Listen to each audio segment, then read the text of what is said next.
So now that we've established our style and measured the space, we'll be able to find a fixture that fits just right in the kitchen. So from our measurements, we learned that my ceiling is about 8 feet tall, and my kitchen is a very high traffic area. It connects my backyard, my dining room, my master bedroom, and the hallway and kitchenette. So I also have to take into consideration that my partner is quite tall, which everyone who's replacing a fixture should consider their guests. So in this case, I'm going to look for a low profile fixture. So I'm going to be looking for a fixture that's no more than 15 inches in height. This is to avoid people in my house and any guests from bumping their head.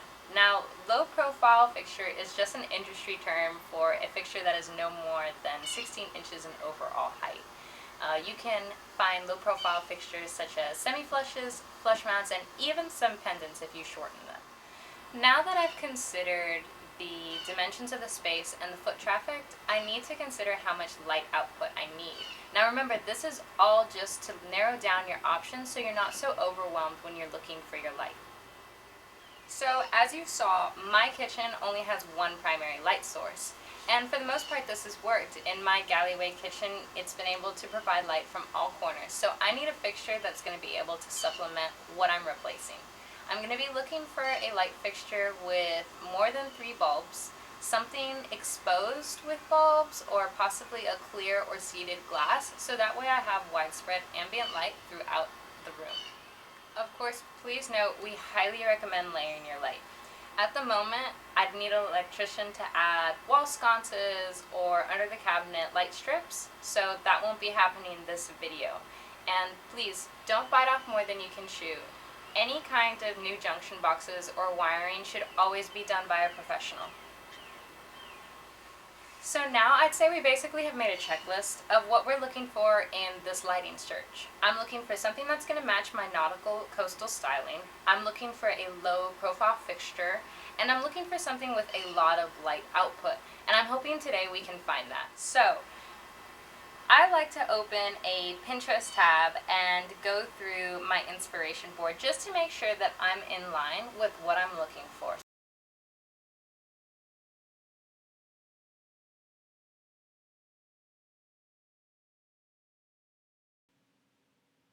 So I'm just going to open the Golden Lighting homepage, and this is what you'll see. A lot of wonderful featured collections and items that change on a bi-weekly basis. So really fun to check out.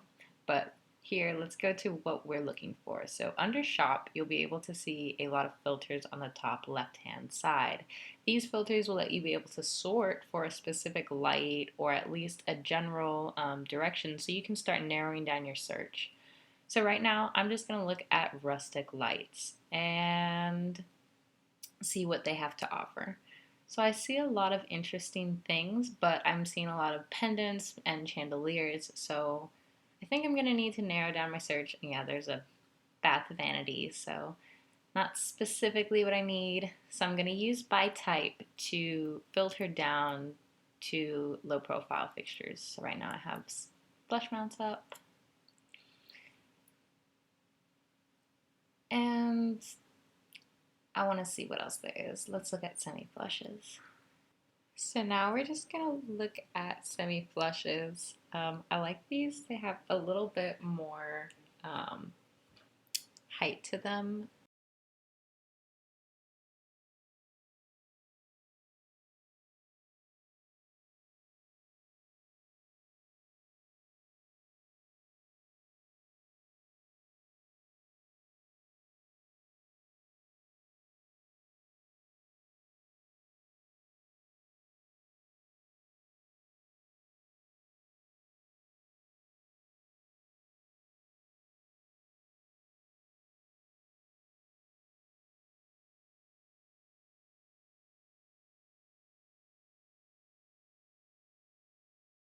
And all right, so let's look at what we have.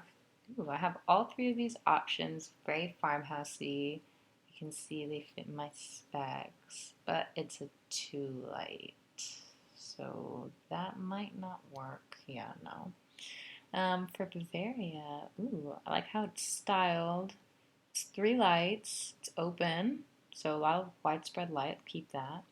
Ooh, Ferris. It's a nice light color. Might get washed out, but it does fit, and it has a lot of lights, so we'll keep it. Nope, this is really nautical. 5 lights, and I have different ways I can position it. Okay, and it fits. And then this last one I was looking at. Okay, does this fit? A little bit boxy. I don't know. Okay, we'll need to eliminate some. So 3, I'm not sure about. We'll get rid of that. This I'm worried about bumping our head on. I'm not sure that's going to work out. Maybe in another place. I really like these two. So I don't think that oyster finish is going to work. I really like this nautical seaport. It just is completely perfect. It fits. I think it's going to be just right. And also that matte black finish would just match my appliances so well. It's trending, it's always going to be in style. I felt like the pewter might be washed away with all of the white in my kitchen, whereas this black will give it some nice pop and balance. So another bonus of the Seaport collection and why I think I chose it over anything else that we saw was the pivoting shades. This gives me an opportunity to play with the style and configuration of the fixture to see what I like best and whether I like the shades out or down. Besides viewing items like that, you can also view items within our catalog and supplement, even our limited release booklets. These are all available online on our website under the catalogs tab. I personally love these because they give you a quick reference in the back to low profile fixtures. So I love that. If you just want to keep it simple, you're a paperback person, highly recommend it. Otherwise, you can look at them on the digital catalog. Okay, well, I think we have our pick. I will be using the Seaport 5 Light Semi-Flush in matte black. I think it's really important to go over why I chose this fixture. The Seaport collection naturally has that New England Mariner vibe. The protected cage looks so much like a seaport light that's actually at the docks there. I think it totally fits with my home style. I mean, completely coastal, just emulates that to the T. And I think it's not only something that I'm going to love, but also that my partner and my guests are going to love and just feel like completely matches the space, which is what you want. You want a light that complements your space. You want it to be either a focal point or something that really provides that cohesion, and I think this is what it is. I think this is the one. We found it, and I'm super excited, and I hope that I've been able to help you in your journey of finding your perfect light. If you're a DIYer, you're gonna love this. We're going to walk through how to change a ceiling light all by yourself. You're gonna feel so empowered. You're gonna want to change every light in your house.